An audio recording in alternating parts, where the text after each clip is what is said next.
هذا كان مفهومي دائما للقضية هذه.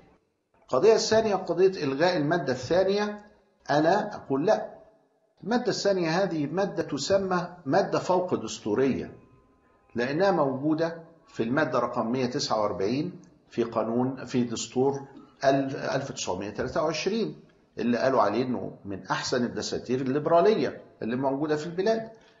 كانت موجودة مادة 138 في دستور سنة 30، كانت موجودة المادة رقم 5 في دستور سنة 56، كانت موجودة الرقم 2 في دستور 71. فإذا هذه مادة موجودة في كل الدساتير، وده اللي هم يعنون بها أنها مادة فوق دستورية. هذه المادة يتعلق بها مجموعة ضخمة جدا من القوانين، ده أنت لو لغيتها هتلغي كل القوانين، وهتلغي مش كل القوانين البلاد، لا، يعني مجموعة ضخمة من القوانين، وهتلغي علاقات مصر ومكانتها في الخارج.